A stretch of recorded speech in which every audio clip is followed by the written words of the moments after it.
जय श्री कृष्ण, राधे राधे। आज हम आपको बताएंगे क्यों ब्रह्मा विष्णु महेश गए माँ बगुलामुखी की शरण में। जब सृष्टि के कर्ता धर्ता पालनहार और रचयिता और परशुराम असहाय हो गए, भी अस्त्र शस्त्र शब्दों का बल काम नहीं करता, तो तब कौन बचाता है देवों को भी? वो है माता बगुलामुखी। यह कथा है त्रेता युग की, जब स्वयं ब्रह्मा विष्णु और परशुराम माँ की शरण में आए। सतयुग बीत चुका था, त्रेता युग में धर्म डगमगाने लगा था। मायावी असुर वाकदेव का प्रकोप तीनों लोकों में छा गया था। उसकी शक्ति थी वाणी, जो कुछ वह बोलता वही हो जाता। वह किसी पर श्राप देता तो वे पत्थर बन जाते। वह देवताओं से कहता तुम निर्बल हो जाओ तो वे शक्तिहीन हो जाते। ब्रह्मा जी ने उसे वरदान दे दिया था, तेरी वाणी में ब्रह्म वाक्य की शक्ति होगी। लेकिन अब वही वरदान विनाश का कारण बन रहा था। ब्रह्मा जी ने सृष्टि रची, लेकिन अब उसी सृष्टि को बचाना कठिन हो गया है। जब वाणी ही विनाश का कारण बन जाए, जब शब्दों की शक्ति से देवता भी पराजित होने लगे, तब ब्रह्मा का वरदान ही त्रिलोक के लिए संकट बन जाए, तब कौन आती है रक्षा के लिए? वह है माता बगलामुखी, तंत्र की नमन शक्ति, पीले वस्त्रों में दिव्य तेजस्विनी, जो वाणी को स्तंभित करती है, झूठ को जड़ कर देती है और धर्म की रक्षा के लिए स्वयं प्रकट होती है। यह कोई साधारण कथा नहीं, यह एक अद्भुत और शक्तिशाली देवी जी की कथा है, जिसे स्वयं ब्रह्मा विष्णु और परशुराम ने पुकारा। आइए सुनते हैं माता बगलामुखी जी की एक ऐसी ही कथा, जो आपको शक्ति, भक्ति और मौन की महिमा का एहसास कराएगी। जब सृष्टि के रचयिता ब्रह्मा जी, पालनकर्ता विष्णु जी और युद्ध के महायोद्धा परशुराम जी असहाय हो जाते हैं, तो समझो सृष्टि किसी विकराल संकट में है। त्रेता युग का वह समय था जब एक मायावी असुर वाकदेव तीनों लोकों में आतंक फैला रहा था। उसकी शक्ति उसकी वाणी थी, क्योंकि उसे ब्रह्मा जी से वरदान प्राप्त था। वह जो कहता वह सत्य हो जाता। अगर वह कह देता कि कोई व्यक्ति निर्बल हो जाए, तो वह निर्बल हो ही जाता। उसका श्राप शब्द नहीं, साक्षात सत्य बन जाता। ब्रह्मा जी ने कभी उसे वरदान दिया था कि उसकी वाणी में ब्रह्म वाक्य की शक्ति होगी, जो वह कहेगा वह सचमुच सच हो जाएगा। लेकिन वही वरदान अब विनाश का कारण बन रहा था। देवताओं की सभा बुलाई गई। ब्रह्मा जी चिंतित हो उठे, बोले मैंने सृष्टि रची, लेकिन अब उसे बचाना कठिन हो गया। विष्णु जी ने कहा मेरी चक्र की शक्ति भी बेअसर हो चुकी है। मैं कुछ सोचता हूँ, लेकिन वह पहले ही बोल देता है। महर्षि वशिष्ठ और नारद मुनि ने कहा यह असुर किसी शस्त्र से नहीं, किसी साधारण युद्ध से नहीं मरेगा। इसकी शक्ति वाणी है, और वाणी को स्तंभित करने वाली शक्ति केवल एक है, माता बगुलामुखी। ब्रह्मा जी ने पीले पुष्पों से युक्त सरोवर के किनारे साधना करनी शुरू कर दी। उन्होंने 1000 कमल पुष्प चढ़ाकर तप किया। कई दिन बीत चुके थे। एक रात जब आकाश पीले आभा से भर गया, तब उस सरोवर से एक दिव्य नारी प्रकट हुई। पीले वस्त्रों में, एक हाथ में गदा, दूसरे हाथ में असुर की जीवा पकड़े हुए। उसकी आंखों में तेज था और चेहरे पर निर्भयता की सीमा। ब्रह्मा ने हाथ जोड़कर कहा हे पीताम्बरा, आप ही वह शक्ति हैं जो वाणी को स्तंभित कर सकती हैं। आप ही हमें बचा सकती है माता बगुलामुखी। माता बगुलामुखी ने कहा ब्रह्मा, तुम्हारे दिए वरदान से ही यह संकट उत्पन्न हुआ है। अब मैं उसी वागदेव की वाणी को स्तंभित करूंगी। माँ ने ब्रह्मा को एक विशेष मंत्र दिया।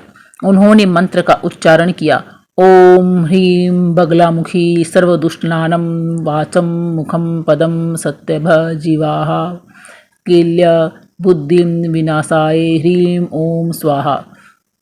इसी क्षण वागदेव की वाणी रुक गई। वह बोल नहीं सका, उसकी शक्ति नष्ट हो गई। लेकिन विष्णु जी बोले माँ, यह शक्ति अस्थायी है। अगर पृथ्वी पर कोई ऐसा हो जो इस शक्ति को साथ लेकर चले, तो अन्याय का अंत न हो सकता है। माँ मुस्कुराई और कहा मैं अपने तेज का अंश पृथ्वी पर भेजूंगी। वही तेज धर्म का रक्षक बनेगा। उसी समय माँ के तेज से एक प्रकाश निकला, जो रेणुका के गर्भ में समा गया। यही तेज भगवान परशुराम के रूप में जन्मा। परशुराम को बचपन से ही माँ बगुलामुखी के मंत्रों की दीक्षा मिली थी। एक रात माँ स्वयं उनके स्वप्न में प्रकट हुई। माँ ने कहा हे राम, तू केवल युद्ध का योद्धा नहीं है, तू सत्य का वाहक है। जब कभी वाणी अन्याय का अस्त्र बन जाए, तब तू मेरा स्मरण करना, मैं तेरे शब्दों को शक्ति दूंगी। समय बीता। वागदेव ने जब परशुराम का सामना किया, तो वह हंसने लगा। उसने कहा, तेरी कुल्हाड़ी मेरी वाणी के आगे क्या करेगी। परशुराम ने माँ का स्मरण किया और माँ का उच्चारण किया। ओम ह्रीम बगलामुखी सर्वदुष्टानम वाचम मुखम पदम सत्यभ्यम। मंत्र पूरा होते ही वाकदेव की जुबान जड़ हो गई। वह कुछ बोल ही नहीं सका। उसकी शक्ति शून्य हो गई। वाकदेव की जीभ स्तंभित हो गई। उसकी वाणी जैसे किसी ने जकड़ ली हो। उसका अंत हो गया। तीनों लोकों में जय घोष हुआ। जय माता बुगलामुखी, जय माता बगलामुखी के स्वर से सारा ब्रह्मांड गूंज उठा। जब वाणी असत्य बोली तब मौन ही धर्म है। वाकदेव का अंत हो गया और तीनों लोकों में माँ की स्तुति होने लगी। ब्रह्मा जी ने कहा, माँ आपने मेरे वरदान की त्रुटि को सुधारा। विष्णु जी बोले, आपने असुरों की चाल को ध्वस्त कर किया। परशुराम ने माँ के चरणों में सिर झुका कर दिया। आपने मुझे केवल योद्धा नहीं धर्म रक्षक बनाया है। माँ ने कहा, सुनो ब्रह्मा विष्णु और राम, जब भी वाणी असत्य बोली मौन ही अस्त्र बनता है और जब मौन में मेरा मंत्र हो तो वह परम सत्य बन जाता है। तीनों देवताओं ने माँ की आराधना की। माँ अंतर्धान हो गई, लेकिन उनका स्तंभन मंत्र अब सदा के लिए पृथ्वी पर स्थापित हो गया। आज भी जब कोई सत्य के पक्ष में लड़ता है और झूठ के शब्दों से घायल होता है तो वह माँ बुगलामुखी का स्मरण करता है। तब वाणी स्तंभित होती है और सत्य की जय होती है। ओम ह्रीम बगलामुखी सर्वदुष्टानम वाचम मुखम पदम सत्यभय जीवाहम किल्य बुद्धिम विनाशाय। ओ ह्रीम ओम स्वाहा। जय माँ बगलामुखी। माँ बगलामुखी केवल एक देवी नहीं, वह चेतना है जो झूठ को बांधती है, अन्याय को स्तंभित करती है और मौन को अस्त्र प्रदान करती है। इस जयंती पर यदि आप भी जीवन में सत्य की विजय चाहते हैं तो माँ का स्मरण करें और हमेशा जपते रहे, जय श्री बगलामुखी, ओम ह्रीम बगलामुखी, जय श्री बगलामुखी। माँ बगलामुखी जयंती देवी बगलामुखी के प्रकट होने की तिथि के रूप में मनाई जाती है। यह दिन बैसाख मास के शुक्ल पक्ष की अष्टमी तिथि को आता है, जिसे बगलामुखी अष्टमी या बगलामुखी जयंती भी कहा जाता है।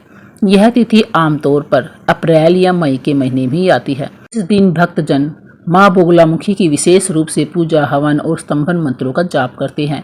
माँ बगलामुखी को तांत्रिक शक्तियों की अधिष्ठात्री देवी माना जाता है, जो अपने भक्तों को वाणी, विचार और सत्वों पर विजय प्रदान करती है।